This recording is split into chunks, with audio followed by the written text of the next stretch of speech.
hi Dirk.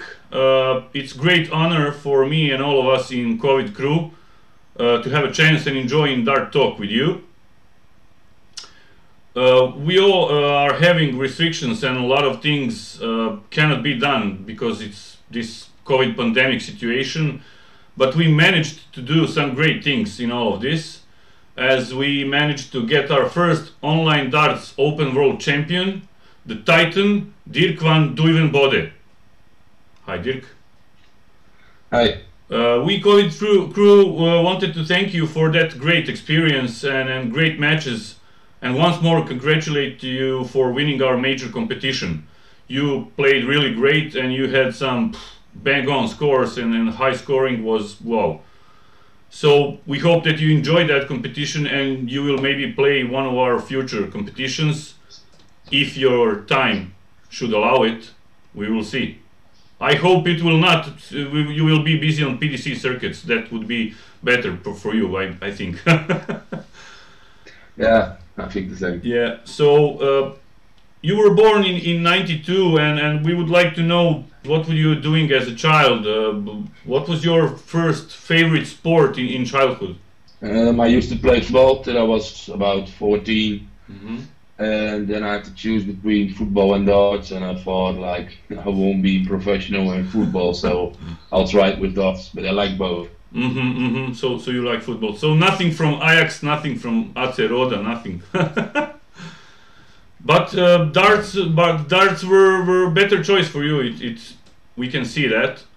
So when did you discover darts? You said it's 14 years old. You started playing darts then? No, I discovered it before, but I never played it. I did play it sometimes with my brothers for fun, but not serious. Mm-hmm. So when I was 14, I started playing serious. Mm-hmm. And And do you remember your first set of darts? Do you maybe still have them somewhere at your house? No, I lost them. You lost them? I once I had a competition in a pub, and the day after I lost one dart, like on the way home, and I didn't find it back, so I don't have the set anymore. So it was a set of my sponsor, of my boot sponsor, so I might have a look sometimes to see what set it was. There may be a chance to get exactly like those ones. Let's see, maybe there will be a chance. I won't use them, but yeah, just for memory, just nice for to have them. yeah, definitely. And which dart player do you like better, Roland Scholten or Raymond van Barneld? Van Barneld. Van Barneld, definitely. He's like who I always watched on television, and I don't know Roland Scholten very well. I only know him from television. If we do the realistic thing, and Van Barneld, I practice with him a lot of times, and well, yeah, great. we go along good together. So yeah, that's great. That's great experience and great training for you with that kind of player. yeah, wow, good. that must be lifting your standards constantly.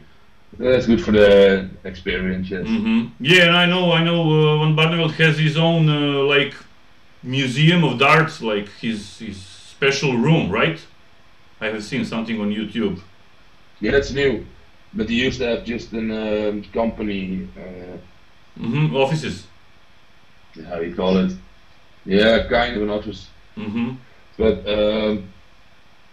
he has a nice practice lane in there, so that's where we used to practice. But lately we just didn't practice because of COVID. Yeah, because of COVID. We practiced one before the World Grand Prix this year, and that helped a lot. We can see that obviously. Can you tell me what kind of music do you like? I like hardcore, hardstyle. That's the only thing I listen. Okay, like so the music of my Wacom. Yeah, that's what I always listen. Something powerful, energetic that pumps you on and gives you that extra boost. Yeah, I get it. Yeah. We were talking about those players. Which dart player was your role model when were you growing up and starting to play darts? I think Van Barneveld, because I think he's the reason I play darts now. I watched him on I started playing before the World Championship. Like I started playing in November, but that's when I started. But I would never liked the game without van Barneld, I think. Okay. Okay. And can you tell me how do you use your? How long do you use your current set of darts? Have you switched them many years ago, or you're using them like for a year or two? Like my current set of darts was fabricated last year with bulls, but I switch every 3 months. But I think I play with these since July, so I'm playing 4 months with these 5. And I will take a new set after the World Championship. Something like Peter Wright, but not on that level. He's changing them every competition. No, but it's every time the same set, but I just get new one. Okay. Too long. Yeah. Because if you play 1 year with one set and you switch to a new set of the same set, then it's a big difference. So that's why I want to. Normally, I change every 2 or 3 months, just to keep the same dart every time. Okay, I understand. And those darts are not losing their grip. They're constant. They have constant grip. If you change them on every 2-3 months. Well, it always changes a little bit, but yeah. Okay. Yeah, and we were talking about our online darts championship, where we had 1,540 players from 60 countries, and in the final you managed to beat C.O.V.I.D, who is a 2-time BDO World Darts champion, in match where you strike like a real titan. You banged in some heavy high scores. We will see the match stats. Your opinion about that tournament, about organization, were you satisfied with it? Yeah, I like the tournament. Obviously there was nothing there yet. I played one tournament before that. That didn't go very well. I lost in a good game to Damien Moll. And well, it made me want to win the next one. And you did. I did not really expect to win it, but I knew I could win it, and I did it actually. Yeah, but you played great throughout the all campaign. Your scores were telling that. About your nickname, I'm not sure I'm gonna pronounce it right. You have the Titan, and I saw Aubergenius, if I pronounced it right. Are they connected? Do you use them? Aubergenius. Okay. And do you use them both, or is there any connection? There's no connection. I think Aubergenius, that comes from aubergines, like the vegetable, the purple vegetable. Okay. I work in a factory. Well, not in a factory, but in a greenhouse. We grow aubergines. And in a tournament, I spoke about aubergines a lot.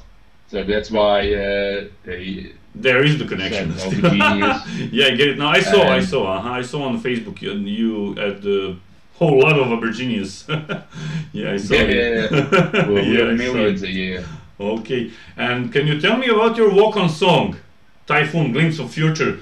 That song is so powerful, and it sends a lot of energy to you and to audience, and she's just pumping out the power that's straight in blood.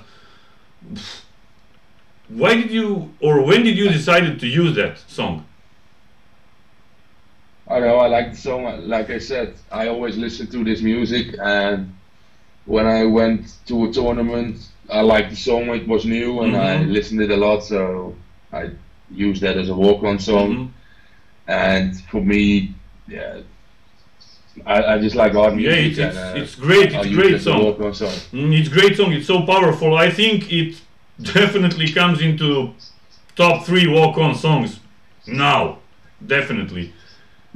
Maybe Mardel with 1, you with 2nd, and I don't know, 3rd player. I can't remember now, but one of top 3 walk-on songs, definitely.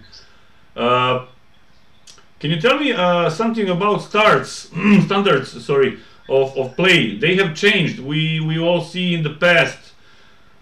How big is that change? Because in comparison to late Eric Bisto and Jockey Wilson generation, we all watched them, we all admired them. But can you tell me what caused that change? And standards are definitely going through the roof these days. Yeah, but I think to have a good standard, you also need good opponents in a good field. So these players were like the best, and I saw a few games of them. They were quite good. Quite good if you compare them with nowadays. Yeah. So I think if they would have played on this high level every time, they would have also played this high level diamond averages. Yeah, there was. Because you need a good opponent as well to play well and to bring the best of you every game. Yeah, so they would have definitely be good as well, and as good as they were. How do you practice? With your music on or off, or you like to be quiet around you? Always with music. Always with music. Put my earplugs in, and then we get hard music and we practice. Even if I play with a friend, he has to listen to my music. I don't do the earplugs then. I just put it on speaker and they have to listen. He has to suffer and play. Yeah, great. Otherwise we don't practice. Yeah, definitely. So if you want to play, you must listen. Great. Yeah. Do you use some kind of tactics? For example, if the gameplay is on legs or if it's on set, is there any change of attitude in your play? No, it's different mindset. If you in legs, you cannot lose a 4-1, 5-0 in a break, you know, because that's a big difference. But in a set, you can have a bad set and just come back. You can recover after losing a set 3-0, and if you win 3-2 the set after that, it's all square. So it's different. I like set play more because you don't have to be sharp every leg. You know? Yeah, the most players are talking just like that. But many competitions are just leg game format, and yeah, that's true. It requires you to strike straight from the first leg and keep it there. But that's sometimes that's hard. Yeah. Sometimes that's hard. Yeah. And can you tell me, Dirk, your hardest match ever played?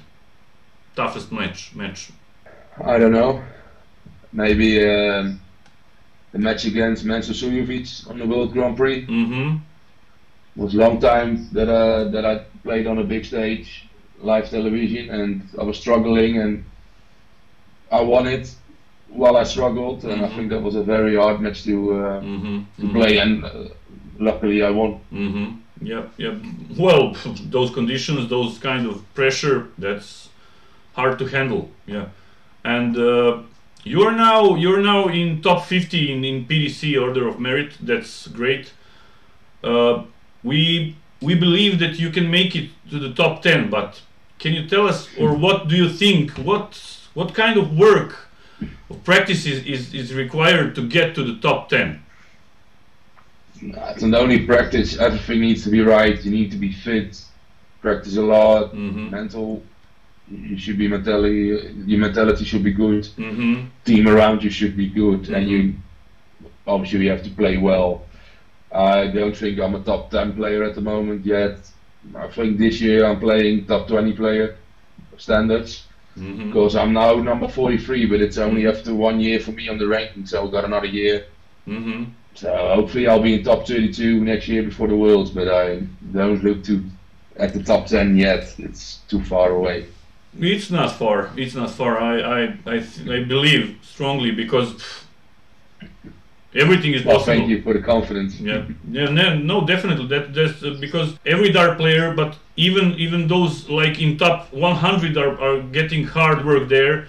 But when you are so close to that, I think you will share my opinion. When you're so close, it will push you even harder to get there, because you're so close. You're there practically. And I'm playing well, and it motivates to practice more now to get closer to the top 10, but I'm still far away in the ranking, so we'll see. There's time. You're a young man, so there is time. That's true. Can you tell me what's the best event for you to play on? Where do you find it best for you? I think Premier League in Norway, because it's a big crowd and they're all from Dutch, so they don't like me. But hopefully I will play there, because I've never played there. Hopefully I will play there one day, and Let's hope you will. Get to enjoy the big Dutch orange crowd. I'd love to see that. That would be yeah, that would be great. And best audience ever so far for you? I think in Maastricht a few years ago was quite nice, and they all cheered me up and they liked it, so it was good. Yeah. I also liked it in Hasselt. In Hasselt they were also very supportive to me, and I also like that event with crowd. Great, great. And can you tell us what do you like about fans, or what do you dislike? Well, I've watched a few games as a fan as well, and it's just about having fun, having some beers, and yell on a big score on a big match. And, yeah, what can you dislike? They're just there to enjoy the night, and yeah, there's nothing to dislike about that. Yeah, okay, but I'm asking because some players are just sometimes get annoyed with loud cheering and some crazy noises from crowd. You have to deal with it, and the more it makes you angry, the more they will do it. So you need to stay calm and just ignore them. Ignore them. Yeah. Next time it's not not so bad. Well, what result in your career so far, or in future, what do you have in mind? What would satisfy you? Where is that point when would you tell yourself, okay, I'm now world champion, that's cool, I'm just going to enjoy it from now on? Will you stop, or you will push even further? I will not stop. I will not stop it. Normally you would say I would like to make a major final once, but now I already did that, so now you're thinking about TV title, and that would very satisfy me, but if not, I just want to get as most as possible, and if the one final I made was the most I can get out of my career, yeah, then I have to be happy with that. We'll see. I try everything and I try my best to get the best out of it, but if that's the best I will make in my year, in my life career, yeah, then that's it. That's fine. Okay, I understand. And can you tell me, Dirk, is talent all that you need in darts, or talent is just like 5% and 95% is practice? It all starts with talent and then practice. But I think if you're very talented, you don't need to practice as much as someone else. But I think everyone needs to practice. And some players can do it without practice, but I think, yeah, if you can do it without practice, how good would you be if you practiced? Right. Right. Then would you get like 50% more or 100% more, right? Yeah. Well, I don't think that many, but I think it's. No, I was just 10% on the higher levels. That can make a big difference to 10% if you're already very good. And of course, this is a question we want to know, because William Hill is here and it started tonight, and considering your current form and your gameplay at this moment, what do you expect of this competition? Can you maybe tell us what is your opinion about your possible chances? I don't know. I just look at game per game. I first need to beat Bradley Brooks, and otherwise I'm out. And if I beat him, I have to beat Rob Cross, otherwise I'm out. I just look at it game per game, and I know if I play like I played in the past tournaments, I can go far, but still no guarantees, because Rob Cross can beat everyone as well. So yeah, definitely. Say, and still Bradley Brooks, I'm not. I think he will play a good game against me, so I have to play well as well. Yeah, definitely. Otherwise I'll lose. Definitely, because every player who has come to William Hill, he obviously has some quality and he can push you to the limits. Yeah, definitely. And yeah, he's a world champion. He's full of confidence, so he will play well, 100%. Okay, thank you, Dirk, for this opportunity to get some small insight in your darts world. We all appreciate that. And in the end, we C.O.V.I.D crew wish you very good darts and good results in the upcoming William Hill competition. Keep up the good practice, stay calm, stay safe, and good luck, Dirk. Thank you, no problem. Thank you. That was Dirk van Duijvenbode, guys, and I'm Zoran Haller, Balkan Darts. Stay safe, play darts. Cheers. Bye bye.